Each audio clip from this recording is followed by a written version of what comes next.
নতুন সরকার বিজেপি এসেছে, কি বলবেন?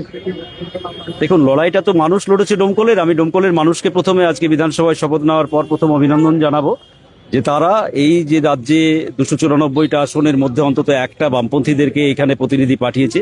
ডোমকলের মানুষকে আমি হার্দিক অভিনন্দন জানাবো পার্টির পক্ষ থেকে এবং আমার পক্ষ থেকে। আর যেটা হচ্ছে যে আমাদের লড়াই সবসময় সংখ্যার উপর ডিপেন্ড করে হয় না। সংখ্যা এক থাকলেও 100র কাজ করা যায়, আবার 294টা সিট থাকলেও দেখা যাচ্ছে বেশিরভাগ বিধানসভার বিধায়ক আপনার ঘুমায়, না হলে হচ্ছে যে গঙ্গার ধারে বেড়াতে যায়, যার ফলে একা থাকলেও সেই ভূমিকা পালন করা যায় যদি ইচ্ছা থাকে, উইল থাকে পলিটিক্যাল। এখনো বিধায়ক হওয়ার পরে কখনো মাঠে, কখনো চায়ের আড্ডায়, বিভিন্ন জায়গায় জনসংযোগ করতে দেখা যাচ্ছে, তাহলে কি মানুষের কাজ শুনে সেই কথা বিধানসভায় তুলে ধরবেন মনে করছেন? অবভিয়াসলি আমি ছিলাম কোথায় বিধায়ক হওয়ার আগে? বিধায়ক মানে আমাকে দায়িত্ব বেড়েছে, আমার মাঠের কাজ তো করতে হবে। আমার যেটা আমি আবাদ করি, তো আবাদে আমাকে যেতে হবে না? আমি যে এটা বিধায়ক হওয়ার পর কি আমাকে আকাশ থেকে খেতে দিবে নাকি? তো যার ফলে সেগুলো তো হবেই। স্বাভাবিক জীবনযাপনটাই তো আমাদের কমিউনিস্টদের এটাই ধারা।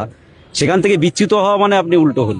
আর বারবার বলছেন 1 থেকে 100 হবো এবার আমরা। দেশব্যাপী নিটের প্রশ্নপত্র ফাঁস হয়েছে, পরীক্ষা বাতিল হয়েছে, আর লক্ষ লক্ষ ছেলেমেয়ের ভবিষ্যৎ নিয়ে প্রশ্ন। দেখুন, আমাদের রাজ্যে যেভাবে শিক্ষা ব্যবস্থাটাকে গত 15 বছর ধরে ধ্বংস করেছে তৃণমূল কংগ্রেস মমতা ব্যানার্জির নেতৃত্বে, একই রকম ভাবে নরেন্দ্র মোদীর নেতৃত্বে গোটা দেশ জুড়ে শিক্ষার উপর বিভিন্ন ধরনের আক্রমণ নামিয়ে আনার চেষ্টা করা হচ্ছে। এইটা একটা বড় ধরনের করাপশন। এই করাপশন আস্তে আস্তে এটা নতুন না, এর আগেও আমরা দেখেছি বিভিন্ন ধরনের কোশ্চেন পাস হওয়া, যার ফলে আসলে আমাদের দেশের কর্পোরেটদের হচ্ছে যে এখন নজর পড়েছে গোটা শিক্ষা ব্যবস্থার উপরে। যার ফলে কর্পোরেট যখন নজর পড়ে, আর যদি কর্পোরেটের প্রো কর্পোরেট সরকার হয়, তাহলে শিক্ষা ব্যবস্থাটাকে লাটে তোলার যা যা করা দরকার সেটা করছে একদিকে নরেন্দ্র মোদী বসে। সেই কাজটাই হচ্ছে যে গোটা দেশের ক্ষেত্রে হচ্ছে যে করা হচ্ছে। নিটের প্রশ্নপত্র ফাঁস এটা নতুন কোনো ব্যাপার না। আসলে শিক্ষা ব্যবস্থা যেটা সরকারি আছে সেইটা সম্পর্কে মানুষের যে বিশ্বাস, ভরসা, সেইটাকে আগে গুলিয়ে দাও বা হচ্ছে যে করে দাও, এটা তারই চক্রান্ত।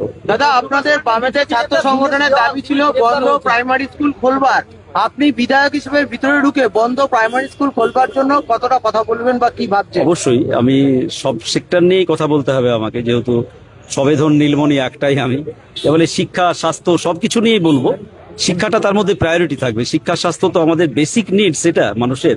যার ফলে এগুলো নিয়ে তো বিধানসভায় আলোচনা হওয়াটাই স্বাভাবিক। সেটা গত 5 বছরে হয়েছে কিনা আমি জানি না, তবে এবার হবে, যেহেতু বামপন্থীদের একজন থাকলেও সেই বিষয়গুলো উঠবে। আপনার সঙ্গে তো নওশাদ সিদ্দিকী আছেন। হ্যাঁ, অবশ্যই নওশাদ সিদ্দিকী আছে। নওশাদ ভাইয়ের আরো 5 বছরের এক্সপিরিয়েন্স আছে, দুজনে মিলেই লড়াই হবে। রাজ্যে শিল্প, স্বাস্থ্য এবং শিক্ষা সবকিছুর বেহাল দশা, এবার নতুন সরকার তাদের কাছে কি আবদার করবেন? হ্যাঁ, রাজ্যে শিল্প, স্বাস্থ্য, শিক্ষা সবকিছু। আমি তো বললাম যে নতুন সরকার এত বড় ম্যান্ডেট নিয়ে এসছে। আমি তো বললাম যে হিন্দু মুসলমান মন্দির মসজিদ অনেক তো হলো ভোটে জেতার জন্য। আসলে তো এটা ভোটে জেতার জন্য এই রাজনীতি।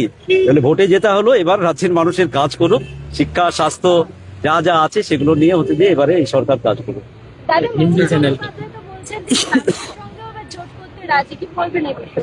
উনি আসলে খুব তাড়াহুড়ো করছেন, মানে ওনার তাড়াহুড়ো করা এত উচিত না। আসলে 15 বছর ধরে যিনি যা করেছেন, উনি ওই পাতাগুলো